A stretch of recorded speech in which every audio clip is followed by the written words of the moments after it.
Well, hello there. Now, today I have got some quite exciting stuff to share with you. Let's start at the beginning. Today is the first day in maybe 3 years, I reckon, perhaps even longer, that I have not taken any pain medication.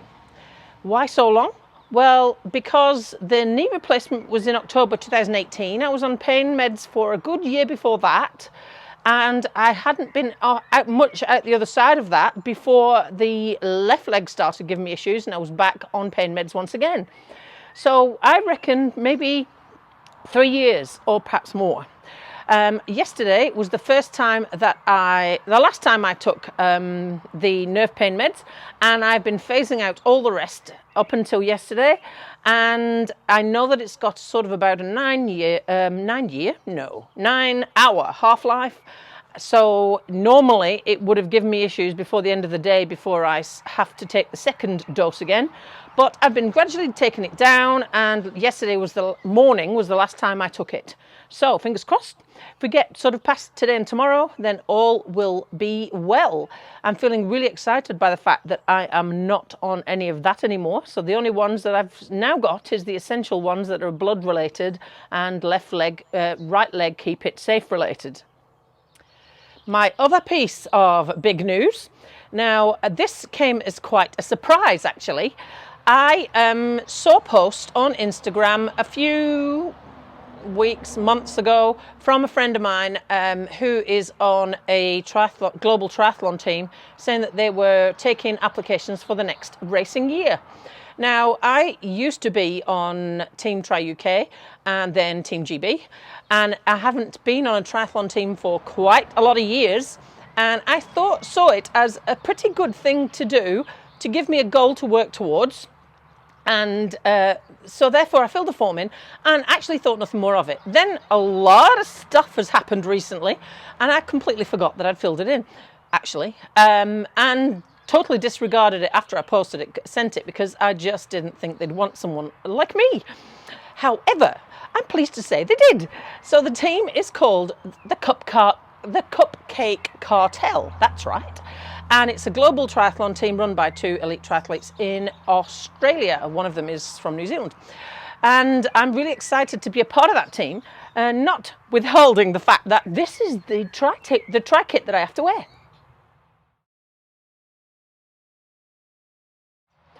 So I'm feeling really, really excited by that. They seem like a really cool bunch. I only just accepted the place on the team just the other day, so I'm waiting to get all of my cool kit so that I can start showing it off.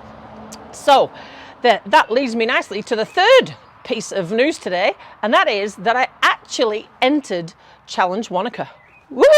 Now, this is a race that I've done for the last 2 years as part of a team. And last year I was meant to be doing the aquabike as an individual, and it was meant to be my comeback race after my knee replacement. However, things went wrong with the left leg, and I ended up having to actually withdraw from the race, and I put myself forward as a swimmer for a team.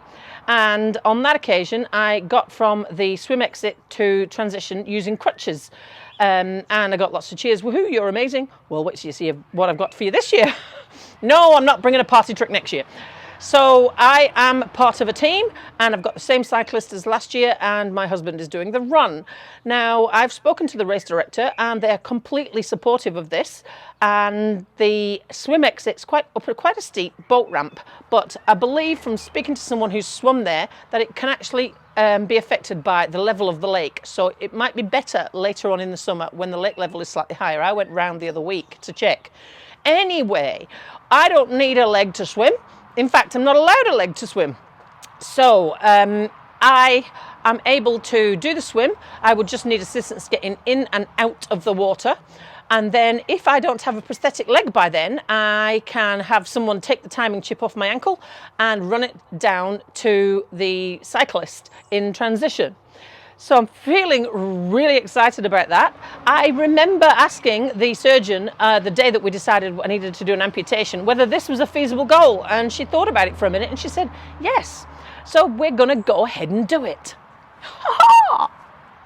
And I have more plans because I spotted that the Ruby was going ahead in January this coming year. Now, I've done that race a few years back, it was, because of various things and one thing and another, and it goes out and round Ruby Island. It's in Lake Wanaka as well. I've contacted them, and I reckon that that should also be a relatively feasible goal, and I'm going to do a shorter distance than I probably would normally, so that I can say that I have been out there and done it. So that one, Ruby Island, might actually be my first event after becoming a disabled athlete. So that's pretty exciting and pretty cool. Of course, again, I'd need assistance in and out of the water, and I may well not have a leg, but it doesn't matter, I don't think, because you don't need a leg to swim, and you're not allowed a leg to swim either. So that is all my racing news. But that's not all. Now, I remember mentioning the car transitions the very first day I went out in a car, saying that I was feeling quite apprehensive about it, that it felt quite clunky, and that I'm pretty sure that after I've practiced it a few times, then it will get better. Well, I am pleased to tell you that I now don't need to sit on the back of the car to do it. That means I don't need to take the wheels off. That means I'm able to cut the time it takes me to get out of the car and into the chair in half. So it just takes me just over a minute to do it now, which I'm feeling quite chuffed about, because previously it was taking me so long to get in and out of the car, it was almost not worth nipping into somewhere because it would take me longer to get to the door in the first place. So I'll show you what that looks like.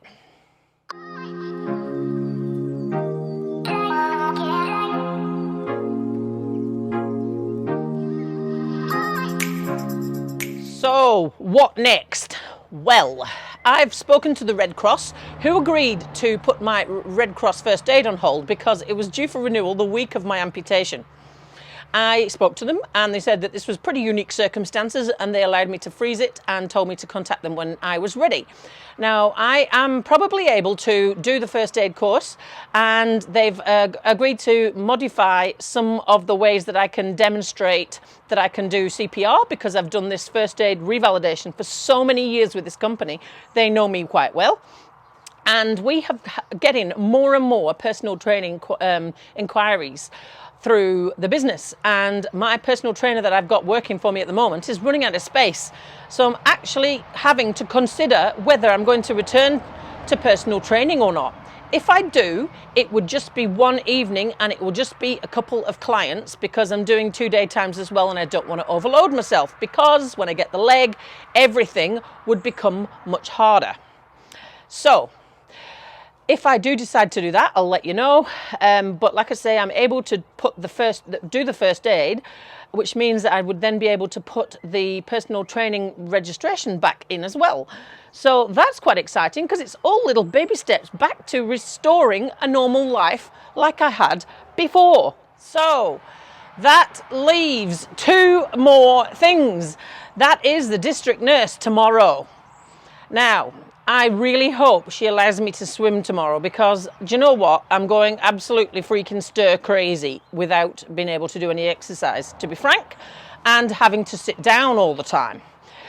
And the other thing, on Monday, I have my first limb centre appointment. Now, I have no idea what's going to happen at that, but I'm feeling really bloody excited all the same. And if somebody could give me a leg for Christmas, that would be really freaking cool. So that would also restore the rubbish that has been 2020.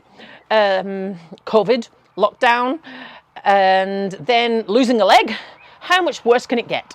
So let's hope that I do get a leg for Christmas. Have a lovely evening. I'll see you again soon.